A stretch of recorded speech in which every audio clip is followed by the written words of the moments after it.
Solo en la escritura está nuestra gran seguridad. Cielo y tierra pasarán y ella permanecerá. Solo viviré por fe. Buenos días.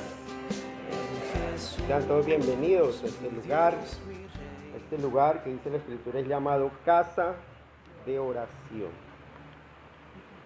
Bien, antes de iniciar con el tema de hoy, que ya saben todos los que tienen consecutividad aquí, el tema de hoy es, ¿qué estamos estudiando conmigo? El libro de los Salmos, y estamos en el entramos en el Salmo 54, muy bien, 54, perfecto. Antes de entrar en el estudio del Salmo, yo quiero que hagamos diferencia entre dos términos. Y es que la Biblia nos habla en unas ocasiones de pruebas y también nos habla de tentaciones. La pregunta mía ¿es igual una prueba que una tentación? Porque todos pasamos por pruebas y por tentaciones. Yo quiero saber cuál es su respuesta. ¿Es igual la prueba y la tentación son iguales? ¿O hay diferencia entre la prueba y la tentación? A ver, mi hermano Jordan, ¿usted qué dice? Yo digo que es diferente. ¿Diferente la prueba y la tentación? Sí. Bueno, diferente. ¿Igual o diferente? ¿Es igual la prueba y la tentación son iguales?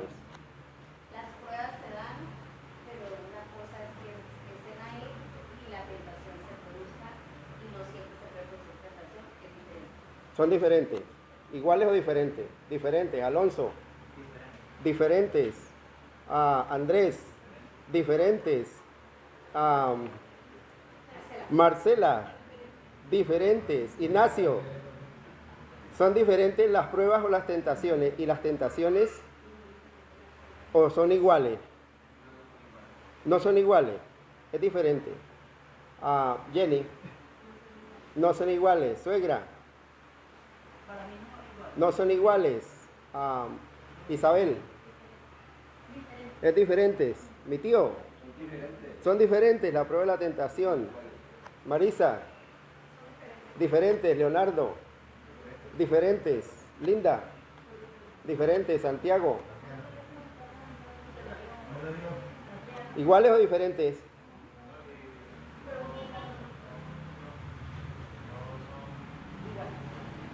¿No son iguales? ¿Sí son iguales? No. Hermana Miriam. Diferentes. Tatiana. Diferentes. Randall. Diferentes. Talía, ¿qué dice? Talía está concentrada. Felipe. Diferentes, amor. Bueno, muy bien. ¿Qué sucede con las pruebas y qué sucede con las tentaciones? ¿Dios pone pruebas? ¿Aprueba a la gente? ¿Dios no podía aprobar a la gente? No. ¿Sí o no? Opiniones divididas. Alce la mano los que sí. Los que sí Dios pone a prueba a la gente. Y ahora alce la mano los que Dios no prueba a la gente. ¿No la prueba? Alce la mano los que no. A ver si ganaron los que no. ¿Solo uno? No. Prueba. Bueno, ahora, ¿Dios tienta a la gente? Uy, hay unanimidad en eso. Bien, eso es lo que dice la Escritura. Dios no puede ser tentado y Él no tienta a nadie. Eso dice Santiago capítulo 1. Pero las pruebas sí las produce Dios. Claro. Apocalipsis, por ejemplo, un texto al final, Apocalipsis 2:10. Búsquenlo. Y el que lo tenga lo lee fuerte. ¿Qué dice Apocalipsis 2:10? No temas de nada porque vas a padecer. He aquí el diablo echará a algunos de vosotros en la cárcel para que seáis probados y tendréis tribulación por 10 días. Sé fiel hasta la muerte y yo te daré la corona de la vida. Muy bien. ¿Quién está hablando ahí? ¿Quién está hablando ahí? Cristo, cuando le está haciendo la revelación a Juan, le dice no temas en nada lo que vas a padecer. Ustedes van a ser probados y no es cualquier prueba. Dice, porque el diablo va a echar a algunos de ustedes a la cárcel. Aún siendo inocentes, el diablo va a hacer cosas terribles y los va a probar. Pero ¿cuál es el consejo de Cristo? Sean fieles hasta la muerte y yo les daré la corona de la vida. Por eso es que las pruebas son necesarias. Las pruebas que vienen a nuestras vidas son indispensables para nosotros.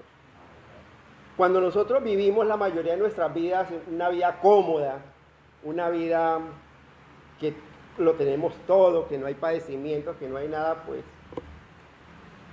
en ocasiones hasta nos olvidamos de que Dios existe. Porque decimos, mire, yo tengo casi todo lo suficiente. Como dijo el que se sentó cuando tuvo buenas cosechas, dijo, uy, alma mía, muchos bienes tienes. Voy a tumbar esos graneros viejos, voy a edificar unos nuevos, grandes, y voy a almacenar toda la cosecha, y voy a decir, alma mía, come, bebe, regocíjate y reposa. ¿Nombró a Dios en alguna parte? No. Él dijo, yo ya tengo lo suficiente, no necesito de nada, tengo para vivir hasta cuando sea viejito. ¿Qué sucedió según la Escritura? Esa fue la palabra primera que le dijo Dios. Necio. Necio. Cuando usted hace planes, cuando usted hace propósitos y no tiene a Dios incluido en sus planes, o no ruega a Dios para que Dios lo incluya en sus propósitos, es un necio. Recuerde que dice la Escritura por allá en Santiago también, dice que si yo voy a hacer algo, no diga mañana voy a hacer esto, o voy a ir a tal parte, o voy a hacer tal cosa, porque eso es palabra de un necio. En vez de lo cual debe decir ¿qué? Si el Señor quiere, si es la voluntad de Dios, si el Señor me lo permite, si Dios me da la vida, si Dios me da el privilegio de hacerlo. Porque debemos entender la soberanía absoluta de Dios sobre nuestras vidas.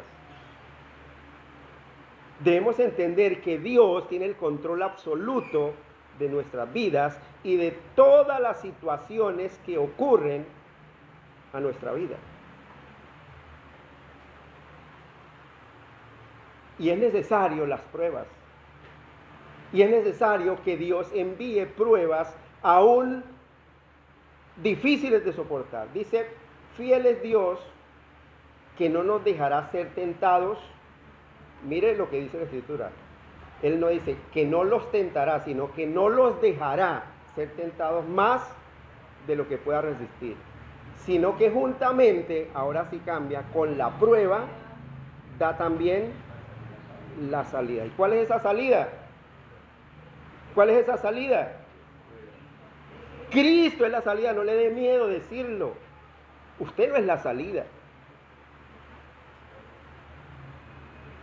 Es que yo me forcé, y es que yo hice ayuno, y es que yo hice una vigilia toda la noche.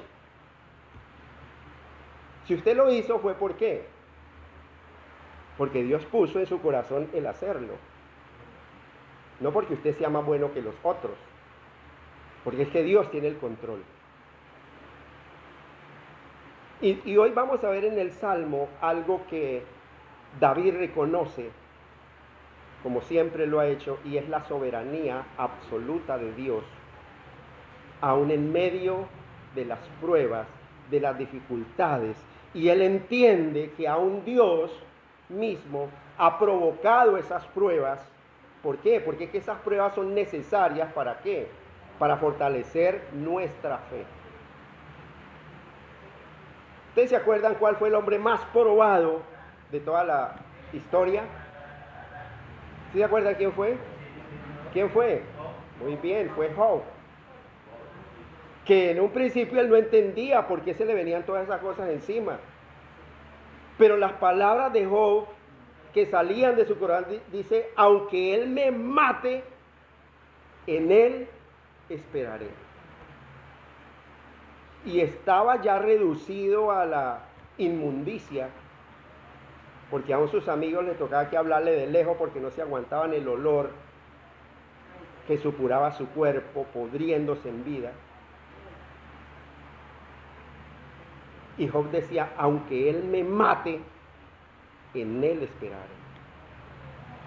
Porque yo sé que mi Redentor vive. Y él dijo también estas palabras, me probarás con fuego y saldré como oro refinado por fuego. Mire las enseñanzas tan tremendas. Nosotros cuando nos viene una prueba, una aflicción, ¿qué hacemos?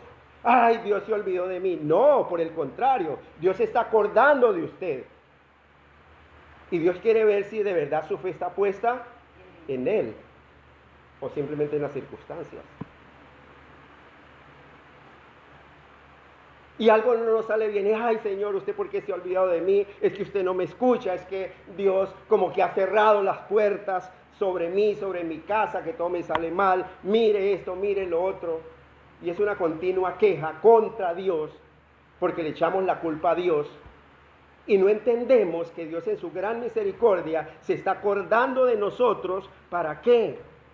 Para que volvamos nuevamente a retomar esa confianza y esa certeza de saber, no de suponer, sino de saber que a los que amamos a Dios, todas las cosas nos ayudan a bien. La pregunta es, ¿usted ama a Dios? Esa es la pregunta. ¿Cómo saber si usted ama a Dios o no lo ama? Porque cualquiera puede decir y puede citar este texto escritural de Romanos 8:28, que dice, y sabemos,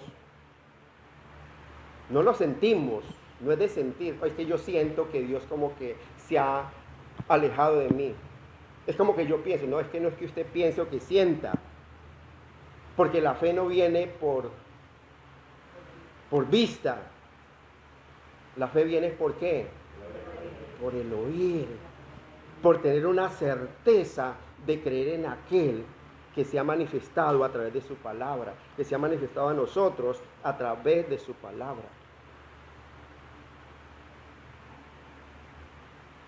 Entonces es necesario que Dios envíe pruebas a nuestra vida y Él mismo las provoque y las produzca para fortalecer nuestra fe, para entender que Él tiene el control y el dominio absoluto sobre toda circunstancia que ocurra o acontezca en nuestra vida. Pero ojo, esas cosas Dios las transforma a bien o Dios las vuelve en bien. ¿Para quiénes? Para los que aman a Dios. Pero es que no todos aman a Dios. Y Dios conoce quién lo ama, ¿cierto? Porque Dios también dice, mire, por allá en Isaías 29:13, Dios dice, mire, este pueblo se acerca a mí con su boca. Y con sus labios me honra. Ah, Señor Dios, mira, Señor, gracias, te alabo, te bendigo. Hueco en su corazón no hay nada. Y cantan y se quebrantan y hasta lloran en la oración. Pero dice, pero su corazón, ¿qué hay? ¿Hay amor ahí? No, dice la Escritura, Mateo 7:21, no todo el que me dice, Señor, Señor, entrará en el reino de los cielos, sino, ¿quién? El que hace la voluntad de mi Padre que está en los cielos. Ahí vamos entendiendo y empezando a conocer realmente quién es el que realmente ama a Dios. Porque todo el mundo dice amar a Dios. Haga el ejercicio. Ahora que salga a mediodía, encuéntrese con cualquiera en la calle, incrédulo o creyente o lo que sea, y pregúntele, ¿usted ama a Dios? ¿Y cuál va a ser su respuesta? Claro, yo amo a Dios. Es que mi Diosito es todo para mí. Empezando ahí ya ni sabe, no tiene ni idea quién es Dios, por la manera en que se dirige a Él.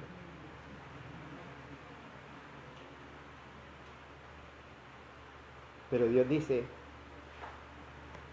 San Juan 14, 21, el que tiene mis mandamientos y los guarda, ese es el que me ama. Ese, no otro. Puede cargar la Biblia debajo del brazo. Puede tenerla ya de adorno en su casa. ¿Es seña de que lo ama? Para nada.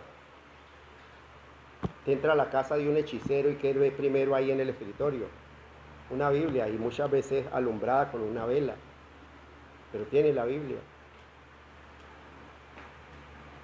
Pero el lugar donde usted debe tener esa Biblia, esa palabra, ¿cuál es? En su corazón. Salmo 119, 11. Dice el rey David, en mi corazón he guardado tus dichos para no pecar contra ti. ¿Has hecho de tu corazón ese cofre para guardar este tesoro precioso, esta perla de gran precio? ¿Has hecho de tu corazón ese lugar donde está realmente su tesoro, donde los ladrones no minan ni hurtan, donde la polilla y el orín no corrompen? Usted se compra una Biblia lujosa de oro, con bordes de oro, y usted va en la calle y alguien se la ve y lo pueden atracar y se la quitan, ¿cierto? Y queda usted sin nada.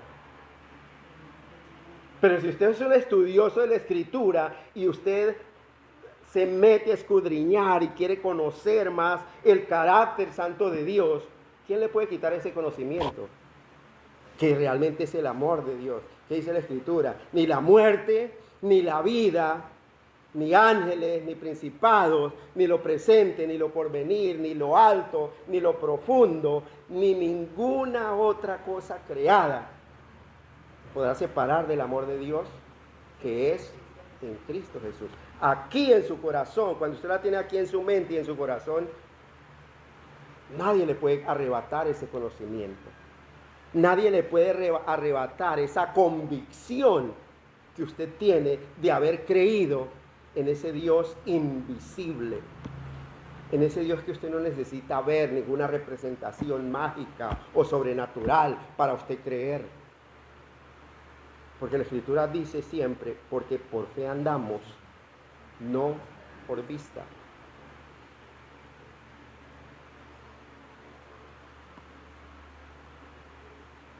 Vamos a ir al Salmo 54.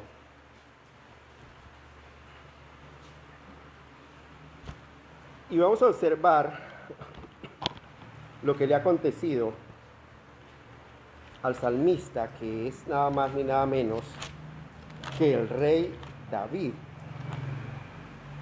Salmo 54. Hay un título ahí en esa versión Reina Valera que dice, pidiendo protección contra los enemigos.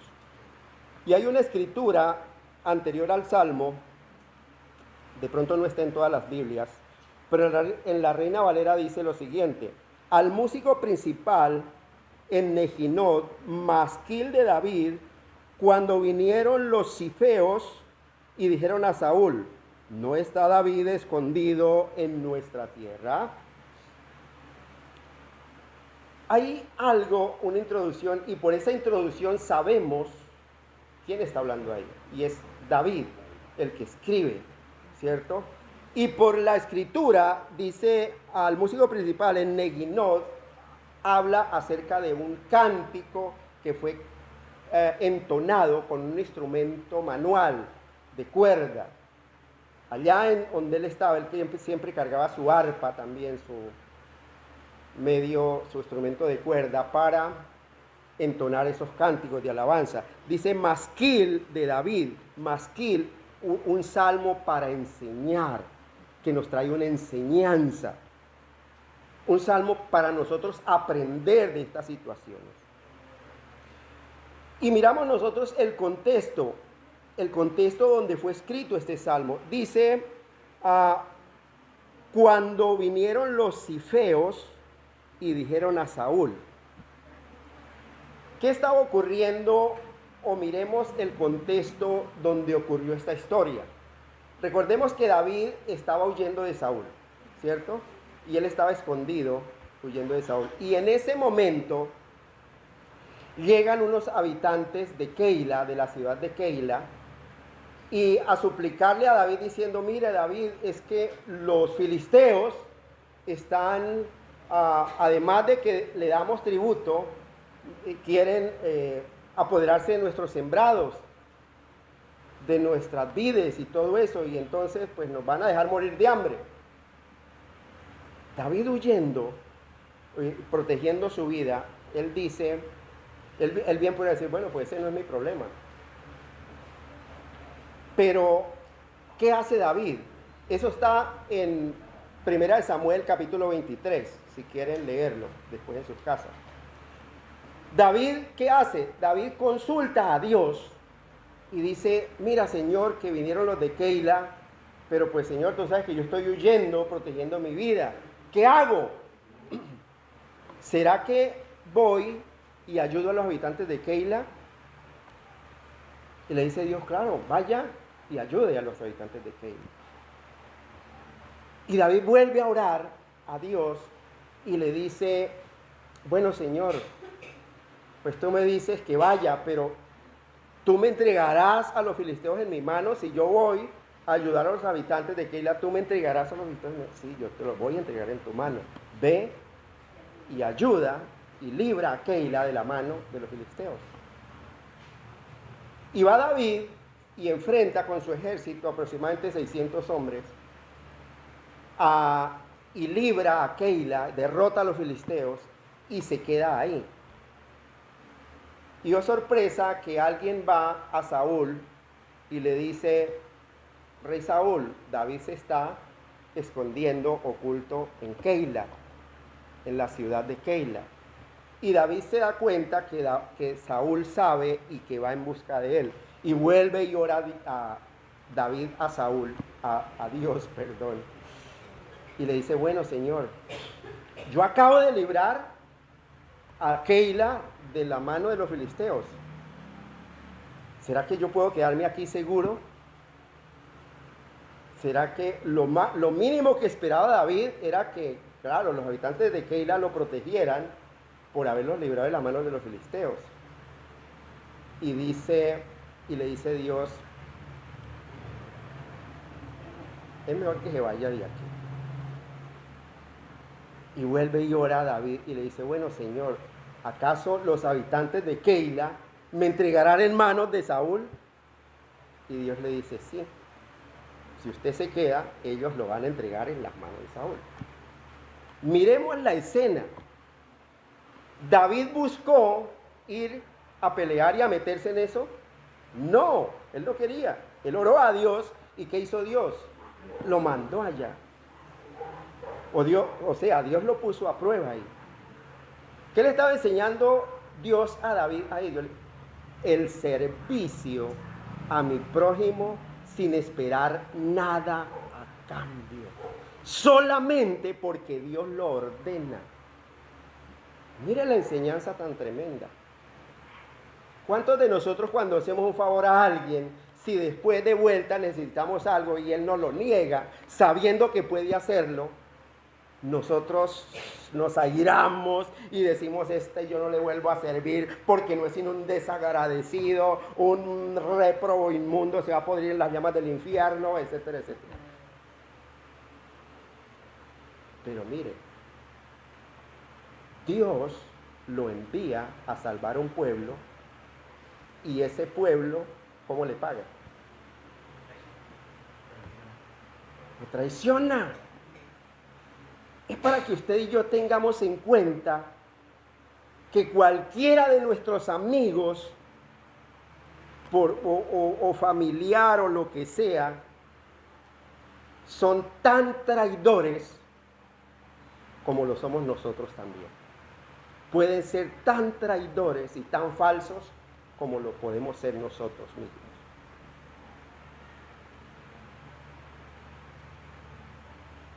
porque debemos depender absolutamente de Dios y hacer las cosas sabiendo que Dios es el galardonador de los que hacemos las cosas que a Él le agradan. Eso es no servir al ojo. Y la mayoría de nosotros servimos al ojo. ¿Ustedes se acuerdan de un dicho que hay aquí en la congregación que alguien sacó? Y es que no se note la pobreza en esta mesa.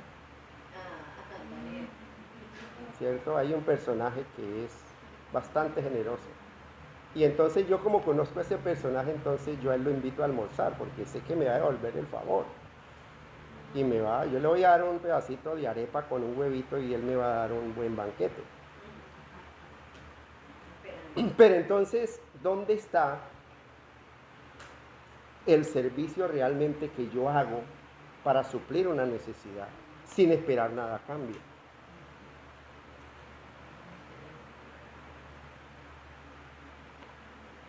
En este momento de la historia, entonces, ¿qué hizo David? ¿Se quedó en Keila? No, hizo caso y huyó. ¿Para dónde huyó? Eso está en 1 Samuel capítulo 23. Huye a un desierto, que es el desierto de Zif.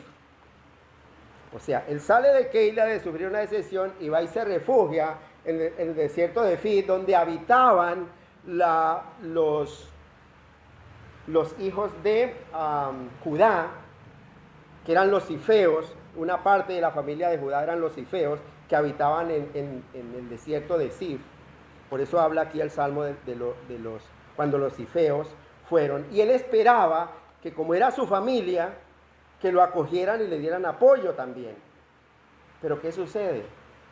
Estos zifeos mandan un emisario para quedar bien con el rey Saúl y le dicen lo que dice aquí en la introducción: ¿no está David escondido en nuestra tierra? Le dicen a Saúl. Y la respuesta de Saúl le dice en el capítulo 24 de Saúl: benditos sean ustedes del Dios, porque han tenido misericordia de mí, porque me han entregado a mi enemigo. ¿David era un enemigo de Saúl? No. Él tuvo la oportunidad, vemos a través de la Escritura, que tuvo la oportunidad de matarlo, de acabar con su vida, porque Dios en varias ocasiones se lo entrega en su mano. Y David no lo hizo. Y ahí es donde está el detalle, porque qué bueno es cuando nosotros tenemos la oportunidad de tomar venganza y tenemos los medios para hacerlo, pero no lo hacemos.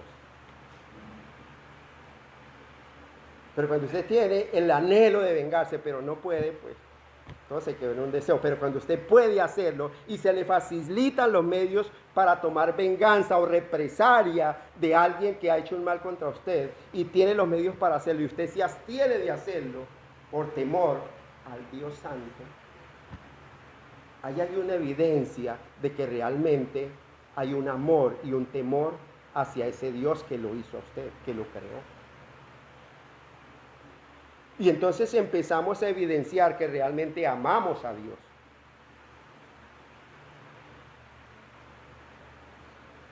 Mirando todo este contexto de David, huyendo de aquellos que había acabado de salvar, y después huyendo de sus propios hermanos, los de Judá, los zifeos, es que él ora y inicia este salmo, versículo 1. Vamos a leer todos los 7 versículos y después iniciamos con la explicación.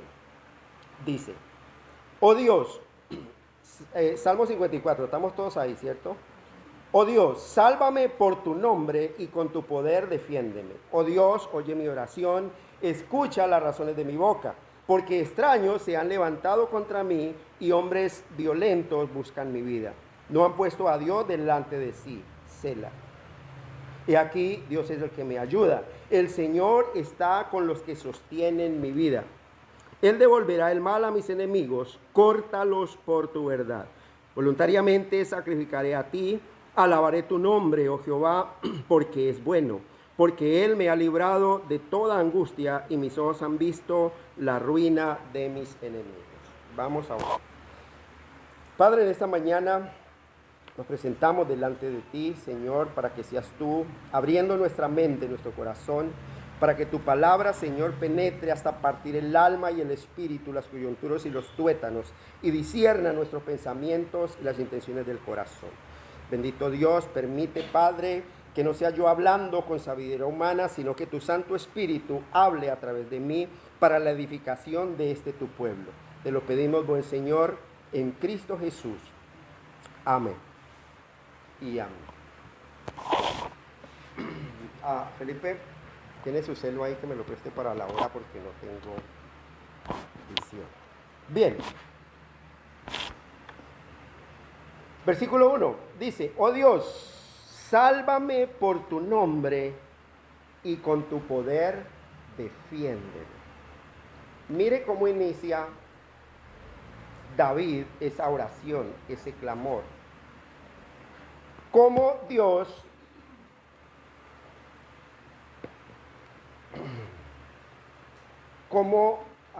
se dirige en oración a Dios. ¿Cuál podría ser nuestra oración en esa situación que estaba David? Decirle: Señor, pero mira todo lo que me mandaste a hacer, Señor. Sálvame, porque mira, yo libré a los de Keila, Señor. Fui obediente a tu orden, Señor. Fui justo en obedecer tu palabra. Pero la oración de David no incluye ninguno de sus hechos para merecer ese favor de Dios. Él dice: Señor, oh Dios, líbrame por tu nombre. O sea, por causa de tu justicia. Señor, tú eres perfecto y tú conoces todo, Señor. Apelo, Señor, a tu misericordia. Dice: y con tu poder defiéndeme. Él ha entendido la soberanía de Dios para librarlo, para guardarlo en toda esa travesía que él había tenido y que continuará teniendo, huyendo de su perseguidor, que ¿quién es? Saúl, ¿cierto? ¿Cuál era el objetivo de Saúl? Matarlo. ¿Por qué quería matarlo Saúl? Porque sabía que él lo iba a suceder en el reino. Ya sabía que él había sido ungido por rey. Pero David levanta su voz en oración al Dios Santo, no poniendo sus justicias delante de Dios, sino colocando la justicia de Dios para que lo libre. Señor, tú conoces todo, Señor. Y todo lo que haces es bueno. Cuando yo tengo esa certeza de que Dios es perfecto, de que Dios es la suma de las perfecciones, yo no voy a aconsejar a Dios, que es lo que generalmente hacemos en la oración. Señor, haz esto porque yo hice aquello. O Señor, es que yo estoy haciendo esto, Señor, es injusto que me pasen estas cosas a mí, porque mira, Señor, es que, Señor, mire, tú me has dado esta congregación, yo soy el pastor, ¿por qué me tiene así? ¿Por qué me sale todo mal?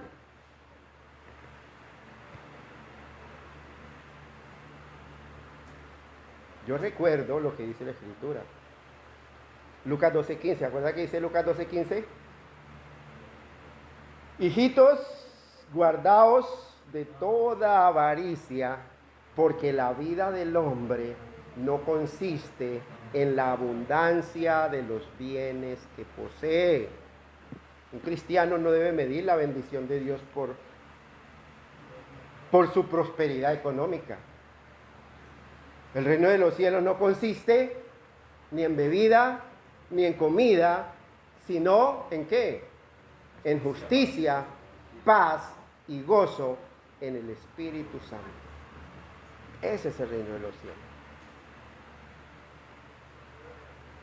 Yo debo aprender, como dijo Job, aunque él me mate, en él esperar.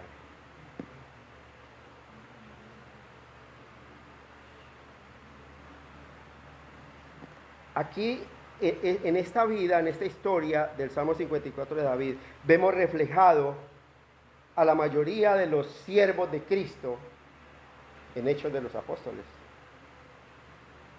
En la mayoría de sus mismos apóstoles.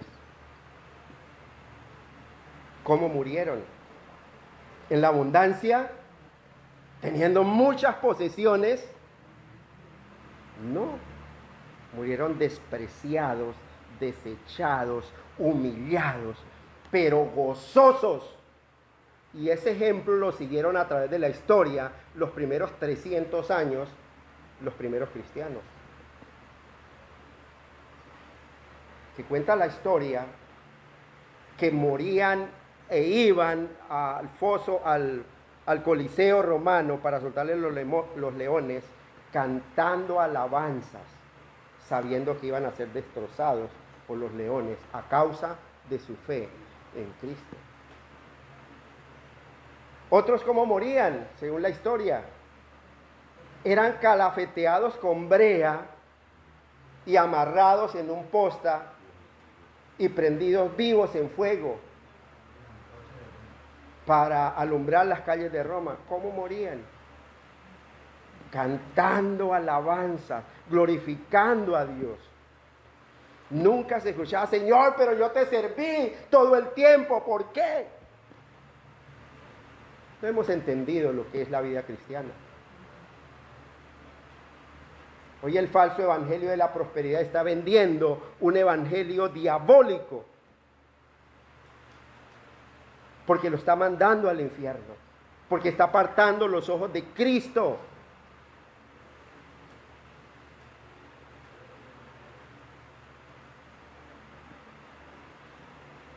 Está apartando los ojos de Cristo. Cuando Cristo, antes de subir nuevamente al cielo en Hechos 1:7, que nos ha compartido Alonso, 1:7 y 8. ¿Tiene Hechos 1:7 y 8? ¿Quién lo tiene rapidito y me lo lee, por favor? Hechos capítulo 1, versículos 7 y 8. La palabra de Dios. Jesús les contestó: el Padre es el único que tiene autoridad de decidir las horas o las fechas. Muy A bien. ustedes no les corresponde saberlo, pero el Espíritu Santo vendrá sobre ustedes, recibirán poder y serán mis testigos en Jerusalén, en toda la región de Judea, en Samaria, en todo el mundo. Muy bien. Dice ahí, mire, no les toca a ustedes saber los tiempos o las sazones que el Padre puso en su sola potestad. Eso dice la versión Reina Valera. Dice, pero me seréis testigos en Jerusalén, en Samaria, en toda Judea, en Samaria y hasta lo último de la tierra.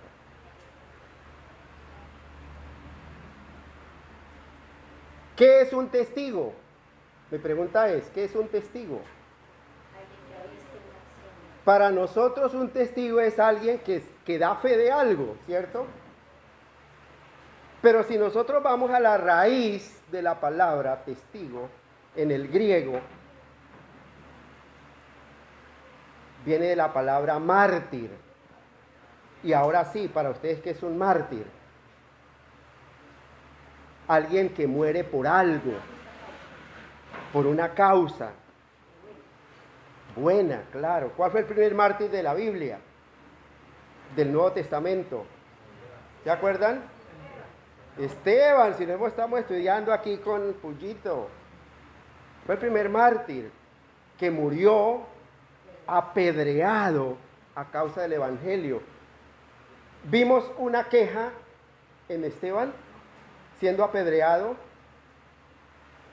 Por el contrario, dice la Escritura que él levantó los ojos al cielo y clamó y dijo, Señor, no les tomes a cuenta este pecado. Yo no me imagino a ustedes y yo siendo apedreado por causa del Evangelio. con ese corazón tan malo que tenemos. A ver si de pronto no hacemos como quiso hacer los hijos del trueno, ¿se acuerdan? Señor, que llueva fuego del cielo y los consuma.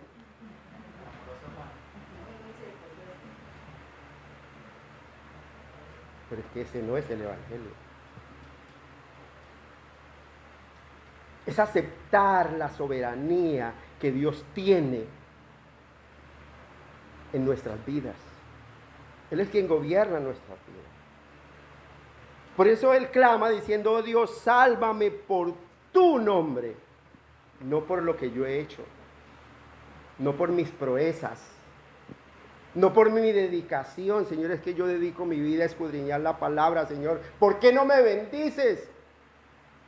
Señor, sálvame por tu nombre y con tu poder defiéndeme. David tenía de qué gloriarse. Él no perdía una batalla. Señor, acá no me defiendas porque tú sabes que, mire, yo maté a Goliat, ese gigante que todo el ejército de Israel le tenía miedo y yo solito lo maté.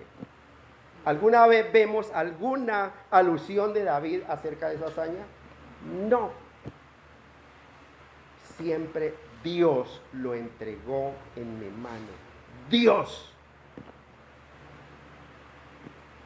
Cuando usted cuenta una hazaña suya, usted dice: Dios me permitió ser bachiller, por ejemplo. Dios me dio la oportunidad de obtener mi título profesional. No, yo soy lo que soy porque me esforcé, porque si yo no me hubiera quemado las pestañas, no estaría donde estoy. Eso somos nosotros. Usted no sabe quién soy yo. Si yo estoy aquí es porque yo me lo merezco. No. Es Dios. Es Dios el que obra en cada área de su vida.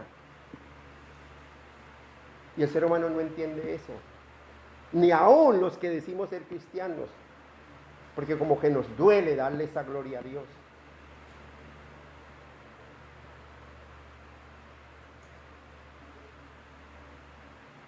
Oh Dios, sálvame por tu nombre y con tu poder defiéndeme. David estaba reconociendo aquí que él, separado de Dios, no era nadie.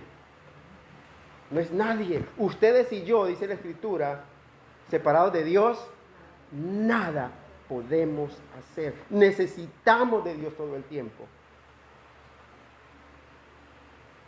Necesitamos que Dios, que la mano de Dios esté en nosotros para que nos libre del mal y no nos dañe. Por eso es tan necesario, iglesia, que realmente evidenciemos ese amor hacia Dios. ¿Cómo lo evidenciamos? Cuando amamos su palabra. Cuando su palabra mora en abundancia en nosotros. Entonces podemos recordar esas oraciones históricas de aquellos grandes hombres de la Escritura. Por ejemplo, ¿ustedes se acuerdan de la oración de Jabes? ¿Cómo oró Jabes? Primera de Crónicas 4:10, ¿se acuerdan? Búsquenlo. Primera de Crónicas 4:10. Mire, una oración tan completa y entonces yo puedo echar mano de ella y decirle, ¿quién la tiene y la lee? Dice, léala por favor, fuerte. E invocó Jabes al Dios de Israel diciendo: oh, si me dieras bendición y ensancharas mi territorio, y si tu mano estuviera conmigo y me libraras del mal, para que no me dañe. Y le otorgó Dios lo que pidió. Amén. Mira lo interesante. E invocó Jabes al Dios de Israel diciendo, mira lo interesante, oh, si me dieras bendición y ensanchares mi territorio. Una oración que la mayoría de nosotros nos quedamos hasta ahí. Señor, bendíceme, Señor, y ensancha mi territorio y hazme prosperar, Señor. Pero hasta ahí, Señor. De ahí para allá, suélteme que yo me defiendo solito. Pero esa oración es tan completa que Jabes dice, y que tu mano esté conmigo para que me libre del mal y no me dañe. El ser humano y nosotros sabemos que el corazón del hombre se corrompe cuando tiene muchos bienes. Y Jabes sabía que si Dios le iba a dar esa bendición y lo iba a poner sobre muchas cosas, su corazón, ¿qué iba a pasar? Se iba a hinchar.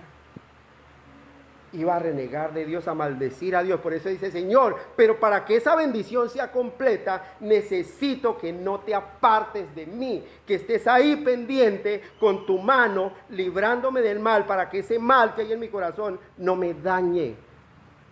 Y fue tan sincera la oración de Jabes que le dice, y Dios le otorgó lo que pidió. Por eso bien dice Santiago, dice, ustedes piden y no reciben. ¿Por qué será? No sabemos pedir. Pedimos mal. Pedimos para mí, para mí, para mí, para mí, para mí. Señor, yo.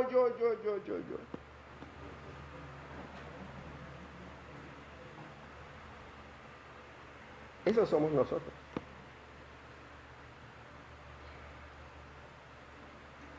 Y en muchas ocasiones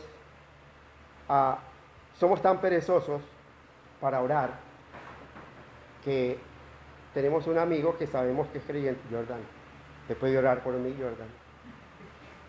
Necesito que ore por mí, pero yo no quiero orar. Y es lo que nos enseña en el versículo 2. Versículo 2 del Salmo 54 dice, oh Dios, oye, ¿cuál oración? Mi oración. Oh Dios, oye mi oración. Escucha las razones ¿de quién? De mi boca. Mire, es bueno y es saludable y es de bendición cuando dice la Escritura, si alguno está enfermo entre vosotros o tiene alguna necesidad, llame a los ancianos de la iglesia. ¿Para qué? Para que oren por él. Pero eso no implica que usted no lo haga. Usted debe también en primera medida hacerlo y en mayor medida. Porque la oración y la primer necesidad está en quién? En su corazón. Entonces Dios debe escuchar es su voz, su boca. Yo puedo orar que oren por mí, claro. Y es deber de la iglesia, de la congregación, orar los unos por los otros.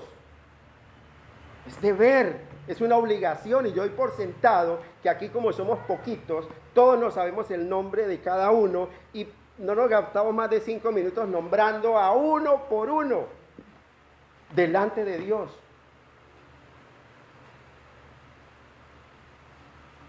Yo doy por sentado que ustedes oran por los predicadores de esta congregación, que oran por mí, porque es un deber de la congregación. La iglesia que no ora, iglesia que se acaba.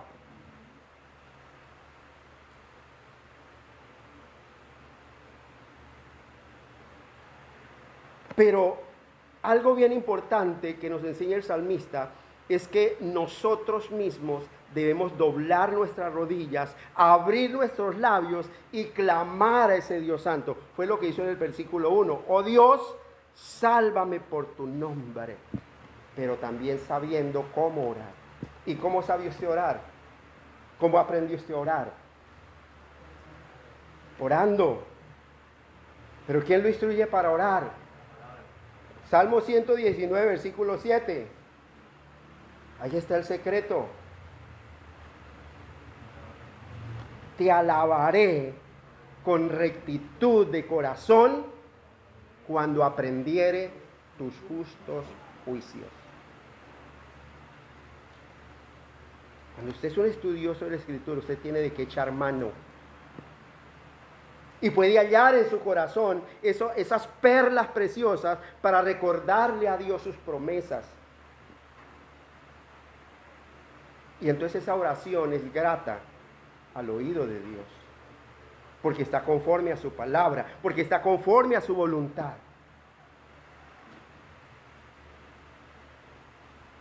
Ahí es donde usted entiende a quién orar, por qué orar, cómo orar, a quién dirigió su oración. Algo que nunca se me olvida, que ya pasamos por el Salmo 20, y es el versículo 1 del Salmo 20, si no estoy mal.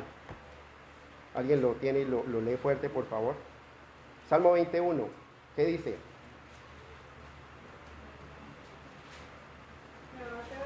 Amén. Jehová te oiga en el día del conflicto. Oiga, aquí, ¿la voz de quién debió oír Dios en el día del conflicto? Primeramente, la voz del que está pasando por el conflicto. Muchos de nosotros pasamos por un conflicto y lo primero que hacemos es contarle al vecino, contarle a mi amigo, quejarme con todos los que llegan a visitarme. Y ya último, me acuerdo que por allá, pues pasa lo de Jonás, cuando está en el vientre del pez. Jonás 2:7. ¿Qué dijo Jonás en Jonás 2:7? ¿Se acuerdan? Dice, por allá yo me acordé de que existía Dios y entonces clamé.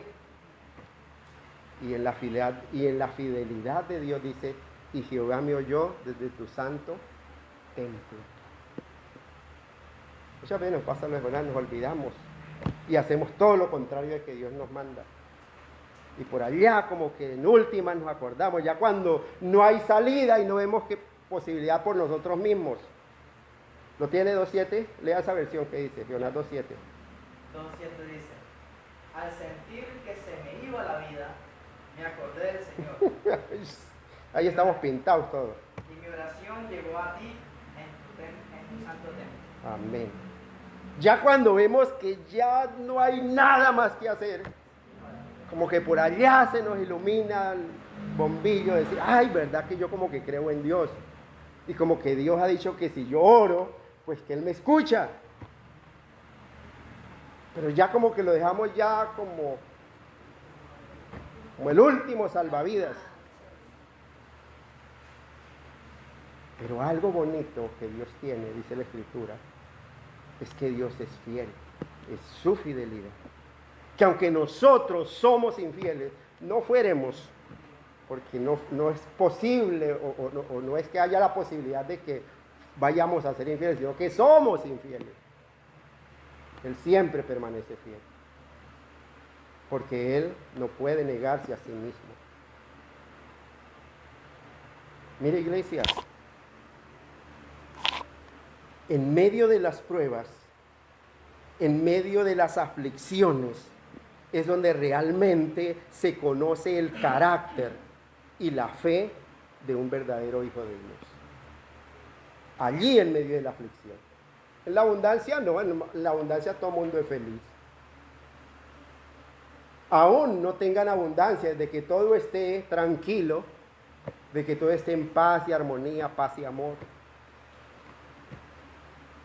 No hay afán de aumentar el tiempo de oración, no hay afán de querer conocer más el carácter santo de Dios. Bueno, Dios está bien conmigo, pues ya como que vamos ahí. Pero Dios, por su gran amor, envía esas pruebas. Es más, Él las provoca, que fue lo que hizo aquí con David. Usted no quiere ir a defenderlos de que vaya para allá y pelee con ellos. Y miren el pago que le va a dar el hombre. Por eso dice la Escritura, maldito el hombre que confía en el hombre. Usted puede estar muy confiado, pero es que yo tanto que le servía a Andrés, no, mire, ese Andrés tan mal que me paga. No. Uy, no quiero saber nada de usted, hermano. Pero es que esos somos nosotros. Malos. Por eso estamos aquí, porque necesitamos de un Dios santo, santo, santo. No estamos enfermos, estamos en cuidados intensivos. Los que creen sanos no tienen necesidad de médico, ellos están allá afuera, diciendo, mire, poco de locos allá, escuchando a otro loco. Es lo que dice la Escritura. 1 Corintios 1:18, porque la palabra de la cruz es locura. ¿Para quiénes? Para los que se pierden. Es locura para los que pierden, pero para nosotros, pero para los que se salvan, esto es a nosotros. Porque el apóstol Pablo en Corintios dice, pero para los que se salvan, esto es a nosotros. ¿A quién le estaba hablando? A la iglesia, ¿cierto? Porque sabe que Dios añade a la iglesia, ¿a quiénes?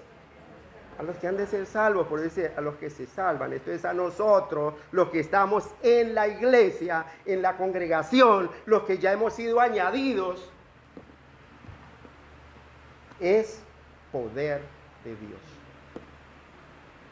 Es poder de Dios. Para los demás es locura.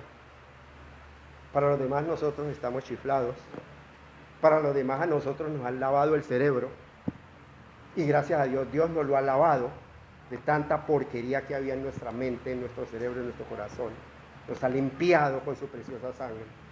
En eso tienen razón. Él nos ha lavado. Y no solo el cerebro. Todo, a todos nosotros, todo nuestro ser. Nos ha limpiado. Por eso el rey David decía en el Salmo 51, purifícame con hisopo y seré limpio. Lávame más y más y seré más blanco que la nieve. Hazme entender el gozo y la alegría. Porque muchos que estamos aquí todavía no entendemos lo que es el gozo de ser cristiano. Que porque no tenemos una camioneta 4x4, que porque todavía andamos a pie, que porque el banco está que nos recoge la casa. Y entonces decimos, pero ¿dónde está Dios? ¿Dónde está su Dios? Mi Dios está ahí, sustentándome, dándome gozo aún en medio de las tribulaciones, dándome contentamiento. Ese es el Dios que nos da una paz que sobrepasa todo entendimiento y que el mundo no conoce, no entiende.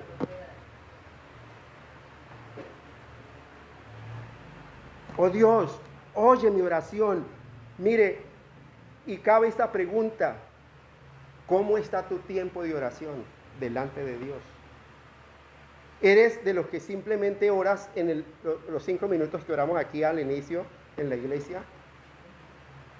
¿O realmente tienes un buen tiempo de oración en tu casa? Allá en lo secreto. Cuando entras en tu aposento y cerrarás la puerta, oras a tu Padre que está en secreto, y tu Padre que ve en lo secreto te recompensará en público. ¿Tienes un buen tiempo a solas con tu Señor? Eso se ve reflejado en público. Eso se ve reflejado en tu armonía, en tu casa, en tu trabajo, en el lugar donde tú te mueves, en medio del mundo incrédulo. Se ve reflejado. Si no oras, no estás en nada.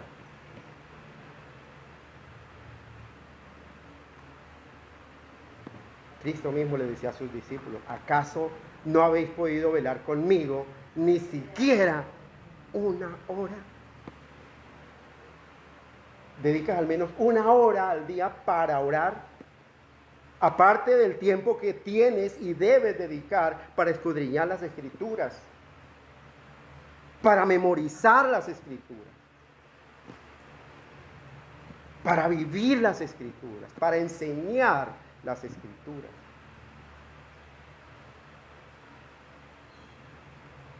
¿Cuántas veces Dios oye tu oración en lo secreto?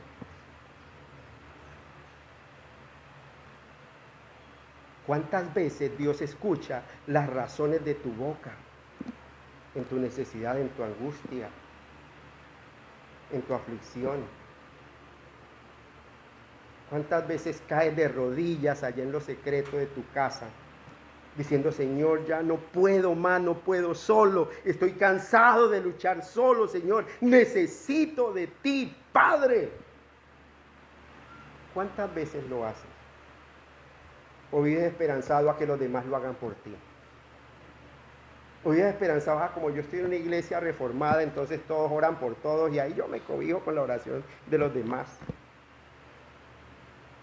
Estamos como aquel papa que le preguntaron, ¿usted cree que va a ser salvo cuando se muera? Y dice, sí, yo creo que sí, porque hay mucho pueblo orando por mí. Y él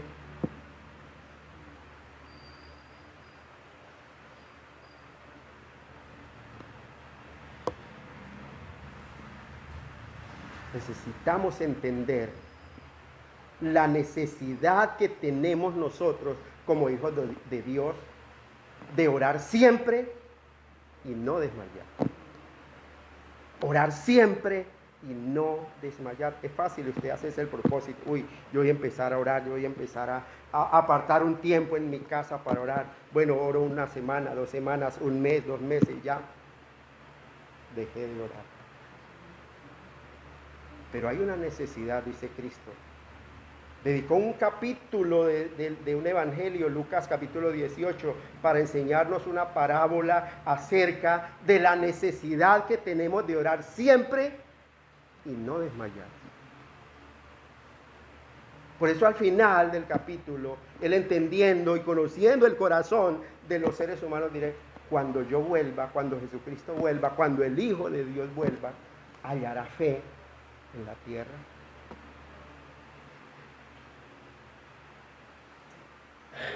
Hallará fe en la tierra. Si usted no ora, es muy probable que no. Pero si usted ora, tenga la certeza de que si usted lo hace y cada día lo hace con ese convencimiento de que tiene esa necesidad, es porque Dios ha puesto eso en su corazón.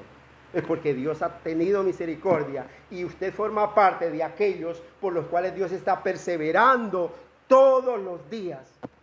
Porque Cristo persevera hoy por su pueblo, por su iglesia. Él está perseverando y por esa razón estamos aquí. No porque usted sea mejor que los demás. No porque usted sea mejor de los que les dio pereza venir hoy a la congregación.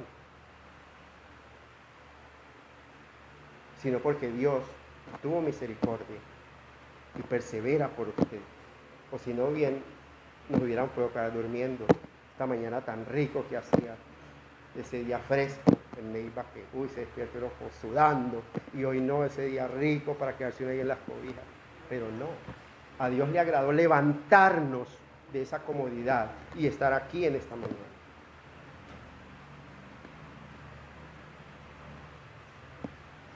Oh Dios, oye mi oración, escucha las razones de mi boca, porque extraños se han levantado contra mí, versículo 3, y hombres violentos buscan mi vida, y da la razón por la cual lo hacen.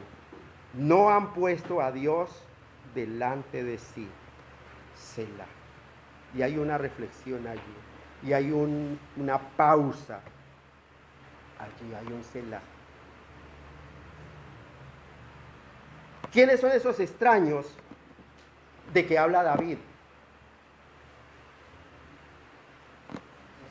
Según el texto y el contexto que estamos estudiando, él hace referencia a esos extraños a sus mismos hermanos, los cifeos de la tribu de Judá.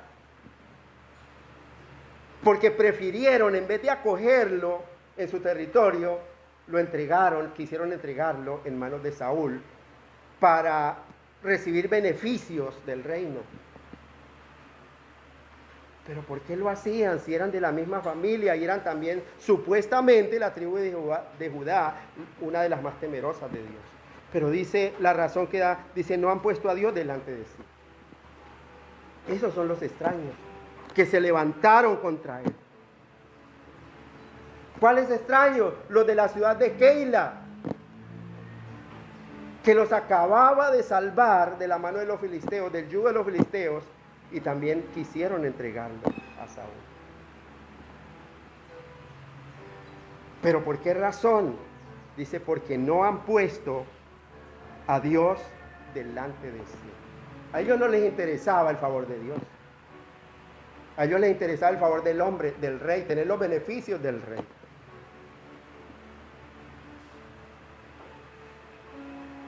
Y tengan en cuenta, iglesia, muchos de nosotros dejamos de asistir a una congregación por los beneficios que ofrece el mundo. Uy, es que me salió un trabajo que yo no lo podía desperdiciar, entonces no, que Dios me perdone hoy, pero yo no voy a la congregación hoy. Tengo cosas más importantes que hacer. Sencillamente no ha puesto a Dios delante de sí.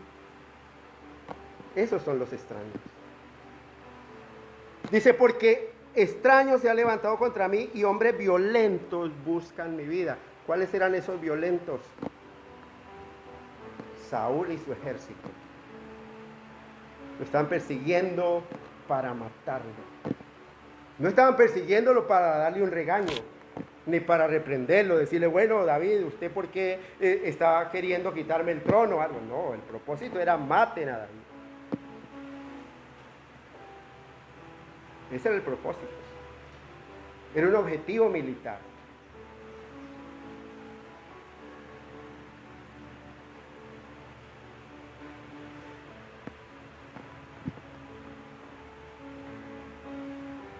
Y él está declarándole a Dios la segunda parte del versículo 2, donde está diciéndole, Señor, escucha las razones de mi voz.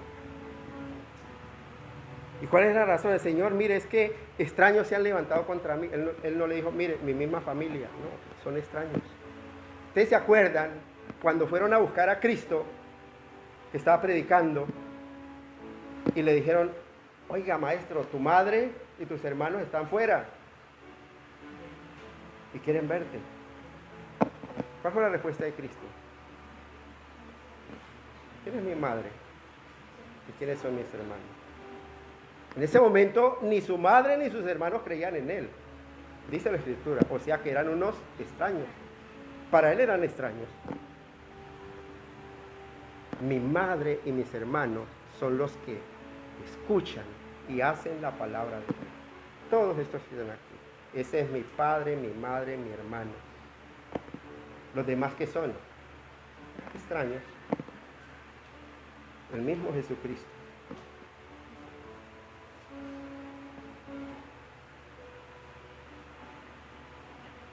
¿Cuánto desprecio se ve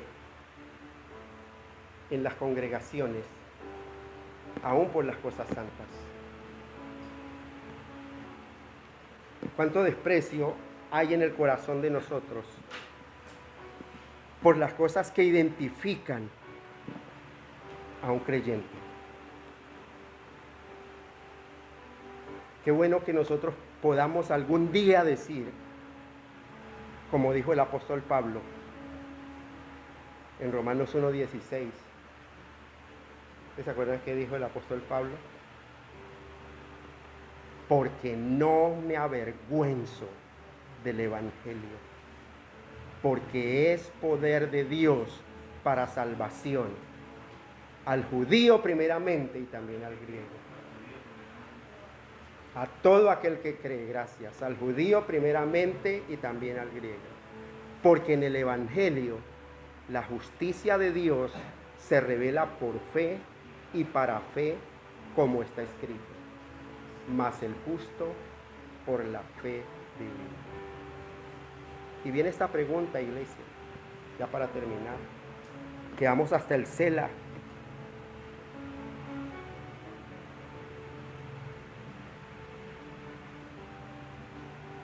¿Cuál es tu identidad con Cristo?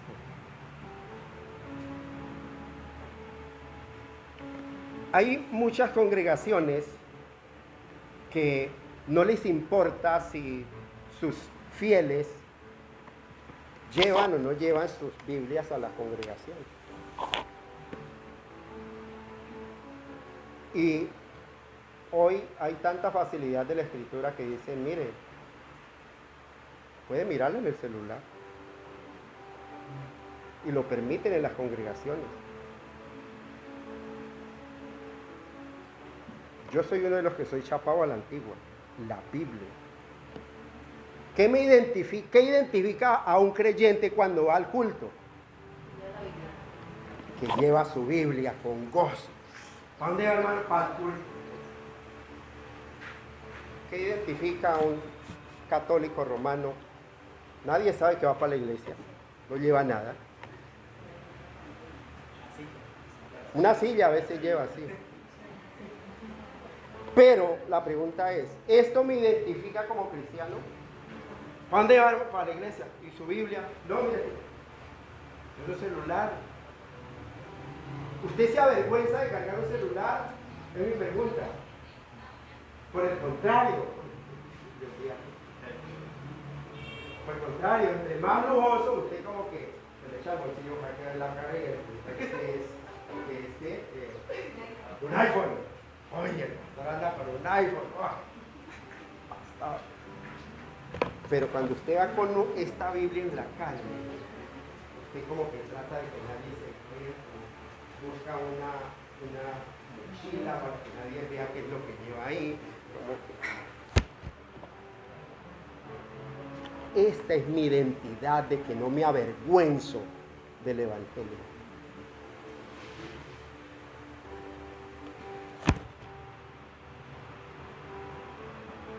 Por eso me gozo cuando veo a cada uno con su Biblia en la mano, mirando, conociendo. Porque hay muchos, el apóstol Pablo dijo, mire, muchos de ustedes no conocen a Dios y se los digo para que se avergüencen. Lo decía el apóstol Pablo en la iglesia de Corinto. Y es que muchos, cuando uno dice, vamos a ir a, un ejemplo, Oseas, oiga, ¿qué es eso? ¿Y sabe qué hace la mayoría? Oseas. Uy, página 1200 tal. Ni siquiera conocen el libro santo. Ni siquiera lo conocen. ¿Por qué? Porque no lo usan. Ni siquiera saben cuántos libros tiene. Ni siquiera se saben el orden de los libros. ¿Por qué? Porque tanta comodidad. Yo no digo que sea pecado. Yo tengo en mi, este no es el mío, ¿no? El mío es más sencillo. Este es muy fino. Y yo tengo 2 versiones descargadas ahí en mi celular, pero no las uso en la congregación. Porque a veces a mí se me olvidan las cosas. Sí, ya sé que me acabó el tiempo. ¿Cómo se apaga eso? Me pusieron hasta tiempo para que no me pasara la predicación.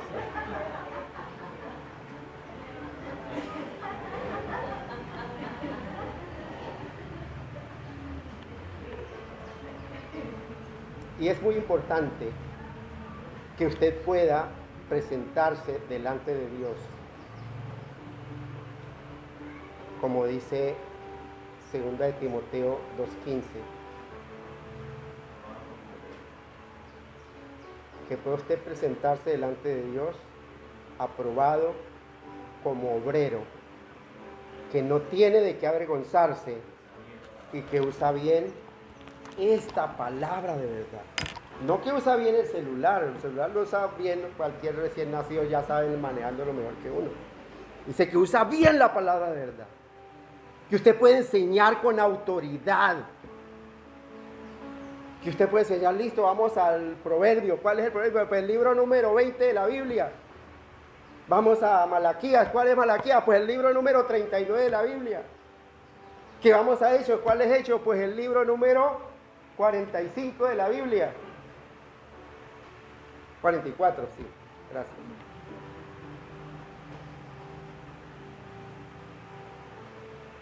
Pero que usted sepa, que el pueblo sepa que usted tiene autoridad para enseñar. Que no es un neófito en la palabra. Que en cualquier momento usted puede presentar defensa con mansedumbre y reverencia ante todo aquel que demande razón de la esperanza que hay en usted. Que usted pueda contender también ardientemente por la fe que le ha sido dada. ¿Cómo puede contender si no hay conocimiento en su corazón?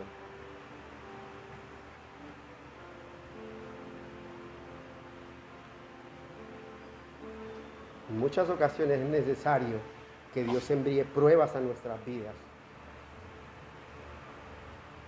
para poder llegar a sus pies con todo el corazón.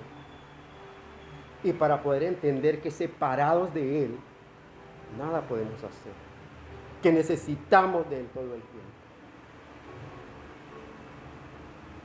que necesitamos presentarnos y que Él escuche nuestra voz, que escuche mi voz primeramente, que escuche mis razones primeramente, y que pueda orar siempre dándole el lugar que a Él le corresponde.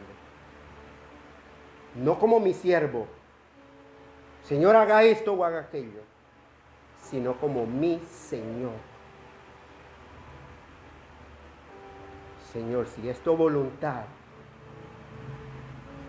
haz como según te parezca, porque tengo el conocimiento de que tu voluntad para conmigo siempre es buena, es agradable y es perfecta.